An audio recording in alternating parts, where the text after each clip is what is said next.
Good morning, parents. Good morning, children. Hello, how are you all? I hope you all are fine now, and now you all are enjoying very well. अभी हम आज आपका एक chapter start कर रहे हैं, chapter number 6, नन्ना बीज। ये पाठ को पढ़ाने का या पढ़ने का या बताने का जो लेखक का क्या उद्देश्य है, क्यों बताना चाहते हैं लेखक ये बताना चाहते हैं कि बीज से पौधा बनने की प्रक्रिया का ज्ञान।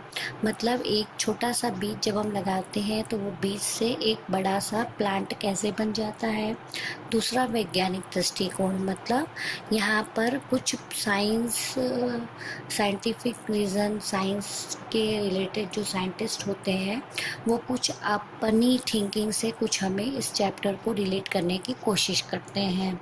दूसरा है भाषा ज्ञान का विकास, मतलब कि जो यहाँ पे हिंदी भाषा यूज़ की गई है वो आप में डेवलप करना, आपको अच्छी तरह से बताना। तो चलिए शुरू करते हैं हमारा ये चैप्टर, नन्ना बीज। एक था नन्हा सा बीज, प्यारा सा गुलाब का बीज। एक छोटा सा बीज होता है, वो बीज गुलाब का होता है जो बहुत ही प्यारा होता है। उसका घर ज़मीन के नीचे था।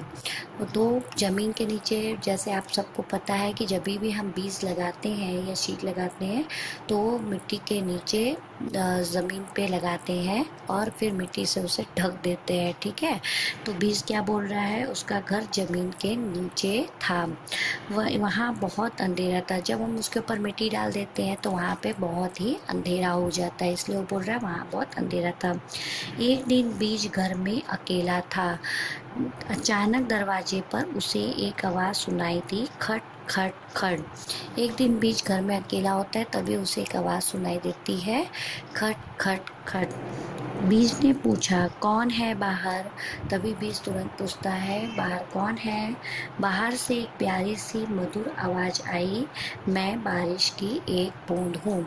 तभी उसे बाहर से एक स्वीट सी वॉइस सुनाई देती है, वो होती है बारिश। बारिश बोलती है, मैं बारिश की एक बूंद हूँ, दरवाज़ा खोलो, मैं अंदर आना चाहती हूँ। वो बूंद ऐसा बोलती है बीज को कि आप दरवाज़ा खोलो, मैं अंदर आना चाहती हूँ।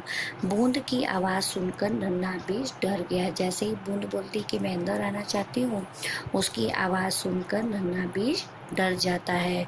वो डरते डरते बोला, नहीं नहीं, तुम अंदर नहीं आ सकती। और इस तरह वो डरते डरते बोलता है कि नहीं, तुम अंदर नहीं आ सकती। परंतु बारिश की बूंद नहीं मानी। अब बीज उसको मना करता है कि मैं दरवाज़ा नहीं खोल सकता, तुम अंदर मत आओ। यानी घर में तो खिड़की दरवाजे होते हैं, तो इस तरह हम समझ सकते हैं कि हमारे घर पे कोई आता है तो हम अननोन पर्सन होता है तो हम डर जाते हैं, तो हम दरवाज़ा नहीं खोलते। तो यहाँ पे साइंस की रिलेटेड क्या ऐड किया गया है, साइंटिस्टों ने क्या ऐड किया है कि ज़मीन है, ज़मीन के नीचे उसका घर है, घर के अंदर उसके ऊपर मिट्टी लगी हुई है, तो उसके ऊपर उसके घर पे बहुत ही अंधेरा है, ठीक है।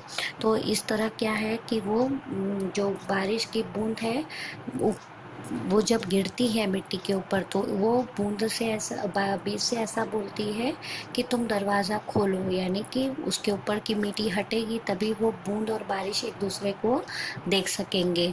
तो वो बारिश उसको इस तरह से हमें एक इमेजिन करना है, ये साइंस रिगार्डिंग। तो कि बूंद को वो बोल रही है कि नहीं नहीं, तुम जाओ। वो डर जाती है तो वो बोलती तुम जाओ, मैं दरवाज़ा नहीं खोल सकती। यानी वो बीज ऊपर नहीं आ सकता और बूंद को बोलती है कि तुम चली जाओ यहाँ से। इस तरह जब बूंद नहीं मानती, वह खिड़की से झाँक कर बोली। तो इस तरह वो क्या करती है, घर में जैसे खिड़की दरवाजे होते हैं तो वो झाँक कर बोलती है। तो वो यानी यहाँ पे खिड़की नहीं है कोई भी, लेकिन इस तरह हमें इमेजिन करना है कि वहाँ पे खिड़की है, तो वो खिड़की से आती है और बीज को बोलती है, अरे दरवाज़ा तो खोलो। ऐसा बोलती है कि तुम दरवाज़ा खोलो, हम खूब सारी प्यारी प्यारी बातें करेंगे। और बोलती है कि तुम दरवाज़ा खोलो, मैं अंदर आऊँगी तो हम सब खूब सारी प्यारी प्यारी बातें करेंगे। यानी बूंद को बोलती है कि तुम मुझे नीचे तुम्हारे घर में मुझे लो, तो मैं और तुम खूब सारी प्यारी प्यारी बातें करेंगे, ओके। तो यहाँ पर हमारा ये चैप्टर नंबर 41 फिनिश हो रहा है. In our next video I will continue page number 42. Thank you.